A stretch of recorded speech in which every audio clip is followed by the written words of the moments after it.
guys, it's Zara, and as you can tell by the title, this is gonna be my Bingoathon wrap up. So sorry about the lighting and like the light that's glaring on my glasses or whatever. It's like the middle of the morning and I need to film this before I have to take all these books back to the library. Well, not all, but most of them. So yeah, you're just gonna have to deal with it. But anyways, so for the readathon, I was able to finish 3 books, and I was reading other books at the same time, so I read more pages than I did finish books. But within 3 books that I read, I was able to finish all of the challenges. So this was my original TBR, and these are how many of them that I read. And in total, so if you guys watched my Bingoathon vlog, I miscalculated all the pages I read because I forgot about some of the other books that I had been reading and stuff. So in total, I actually read 407 pages. The books that I was currently reading but did not finish were The Bookshop Girl by Sylvia Bishop. I got 8 pages into this one. Yeah. So I got 8 pages into this book. Then I have Check Please, which I was 92 pages into. Still don't know how to pronounce the author's name. Really need to look that up. And then the other book, which I was already currently reading, but I hadn't finished it, and I just read a couple pages from. So I read 16 pages of Tales from the Inner City by Sean Tan. So those are the 3 books that I was reading but did not finish. And the 3 books that I did finish were Surviving the City by Tasha Spillett and Natasha Donovan, Off Season by James Strum, and Ghost in the Closet by Kathleen Griffin. So I will mention which challenges they fulfilled when I talk about them, but I will also leave up like genres that they fall into, because on Goodreads they usually fall into quite a few genres and stuff, so I will leave that as well if you're wondering. But yeah, let's get into the wrap up. Okay, I'm gonna start off by giving quick thoughts about the books that I didn't finish, just to like give you a little bit of what I thought from what I read. So from Tales from the Inner City, I believe I finished maybe 2 of the short stories. Let me look. Yeah, so I finished the horse short story and the pig one. Was it the pig one? Yeah. And then I was currently reading, oh no, and I'm currently reading the fish one. So from the horse and the pig short story, I definitely like them both. Honestly, I just like this book overall. Like, the short stories are definitely very weird and interesting, just like most of Sean Tan's books. But out of the 2, I definitely liked the pig one more, even though it was definitely a lot more twisted, and it was interesting.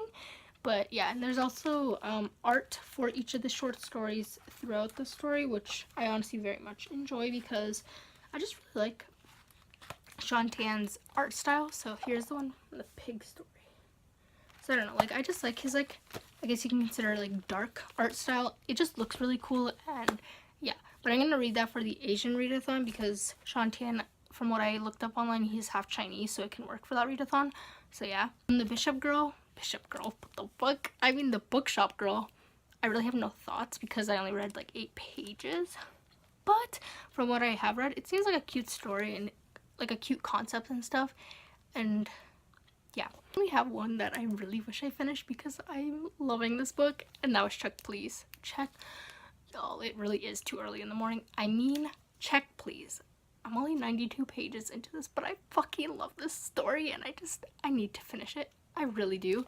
I love our main character, Eric. Yeah, that's really all I'm gonna tell you, but the art style, the fact that he's like a YouTuber, and just like, yes. But anyways, now we're gonna get into the actual books I finished.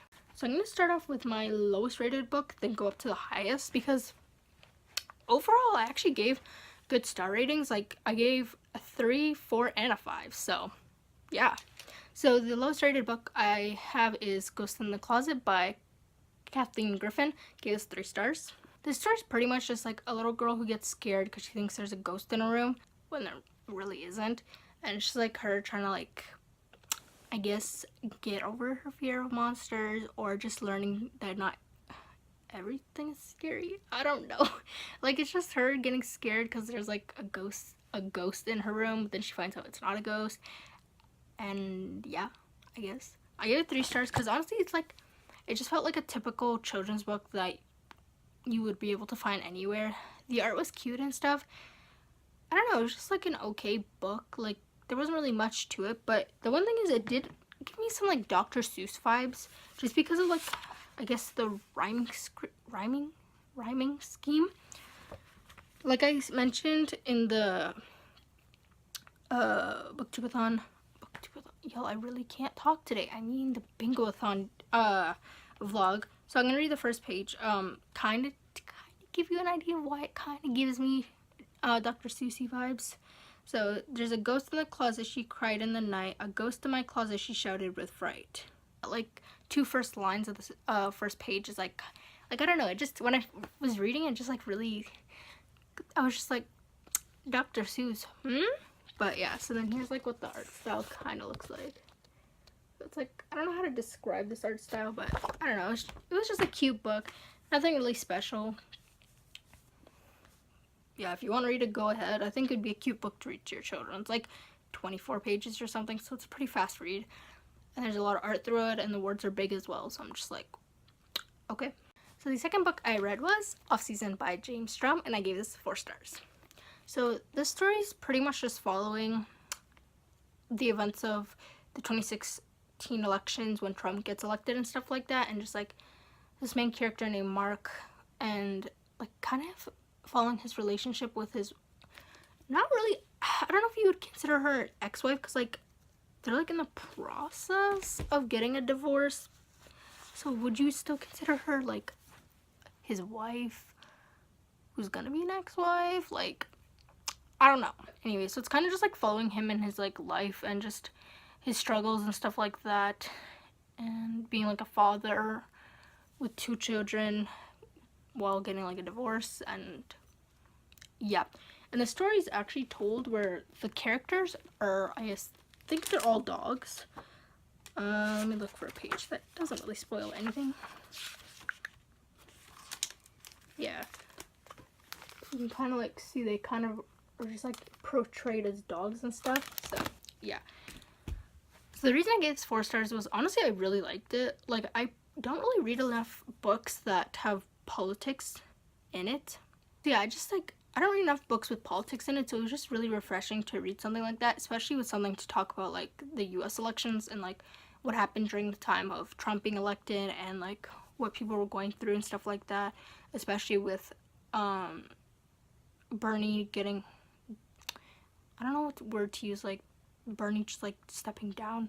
Did he step down? Or like just Bernie not being one of the candidates anymore and just being Hillary and Trump, even though that was not better, but whatever. Like in my vlog, I mentioned how like it was really hard to put into words why I really gave this 4 stars, because honestly, even now, like it's still kind of hard to grasp like every single detail of why I gave it 4 stars. It's just like I liked it. It's just hard to like describe, because like I liked the politics in it. I liked the art style. The art style was very nice, and I also really like the way this story's told. Like, as you can tell, it's like a long book, so it's just told like this, and it'll be on both pages most of the time, so it's like a very fast read. And it's only like 213 pages, but like you can get through it very fast. And off of like the politics as well, it also mentions a lot of like how political views and stuff can really affect relationships, which is honestly something that happens all the time. Like, I've had to like try and like stay away from friends and stuff because of their political views, because I'm just like, okay, why? But we're not gonna get into that.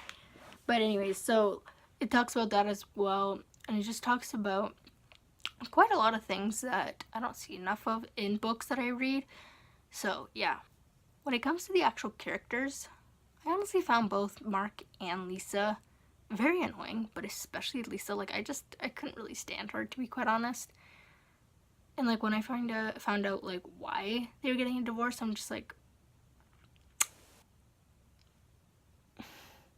you know, simply talking about it could have helped a little bit, but okay. Like, it's just like her reasoning for why she wanted to get the divorce and stuff. Like, there could be more to it, but like what we learned, I'm just like, I don't know, it's just like something where you could have easily just have talked it out to see the actual side, like his actual side of the story of what happened. But she just kind of like jumped to conclusions instead of actually talking about it and stuff, which I'm just like, why? But okay. But yeah, I don't know what else I can like pinpoint why I liked it. Like, I liked all the political talk. I liked all the like,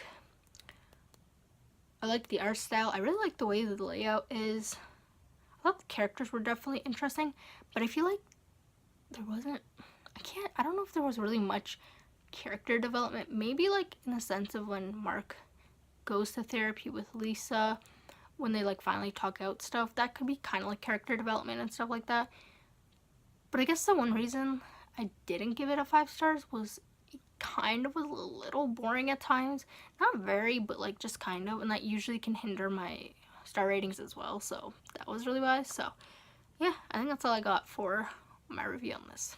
Alright, so now we are on to the last book that I finished, which was Surviving the City by Tasha Spillett and Natasha Donovan, and this is one of my new favorite books of the year.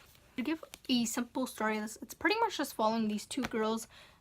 I'm definitely gonna butcher their names, but Milkwan and Des, who are two young Indigenous women growing up in Canada, and their struggles and stuff like that. And one of the characters actually, in a way, disappears, but it was more, I guess you could say, like, it was kind of like running away-ish. Not like disappearing because she gets kidnapped, but disappearing in the sense that she gets runs away.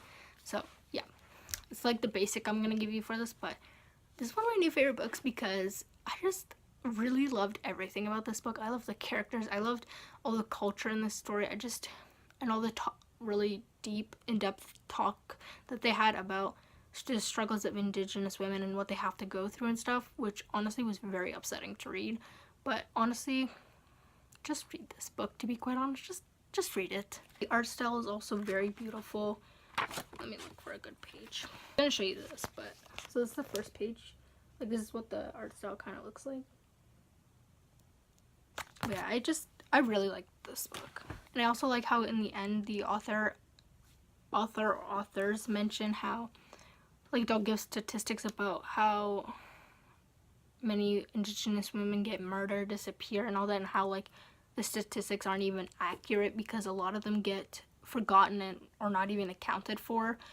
And just the numbers were honestly very shocking to read. You're just like, wow, like, we really need to, like, up our game and try and, like, fix this, because these are innocent women who are getting killed and murdered mostly just for the fact that they're Indigenous, which is honestly horrible. And it just makes no sense to me. I'm just like, just in general, when people do that, they just kill somebody because of their ethnic background. I'm just like, it literally makes no sense to me. Like, I literally cannot fathom how somebody can just kill somebody because of their ethnic background. It literally makes no sense to me, to be quite honest. So the story was definitely very hard hitting, and just, yeah. Like, the main point of this is definitely how, like, there's a scene where Milkwan was in the mall waiting for Des, and Des scares her. And Des mentions how she has to keep her guard up and how she should have been paying attention because of the fact that she could have easily been taken if she hadn't been paying attention, because that happens to so many women. So, like, there's that, like, when I read that, that really hit me. I'm just like, that's so upsetting to hear that they have to be so cautious and just so aware of their surroundings because of that. And I'm just like, it just, like, angered me that they have to go through that because the fact that they're just Indigenous and they're women, and it's just like, like, I can't, like, I just cannot fathom that. It hurts my heart so much. Yeah, that's all I'm gonna say on this book, because honestly, everybody needs to read this book. Like, just go out and read this book because it's amazing. So yeah. So that was all the books that I finished and the books that I was reading as well. So I hope you guys like this wrap up. I definitely wish I wasn't as lazy, because I definitely could have read a lot more, but your girl is fucking lazy. I was literally, like, at home the entire week, and yeah, I didn't read that much. But whatever. I'll try and make that up for the Asian readathon at least. So yeah. But yeah, hope you guys like this video. Don't forget to like, comment, subscribe. Until next time. Bye, Rouse.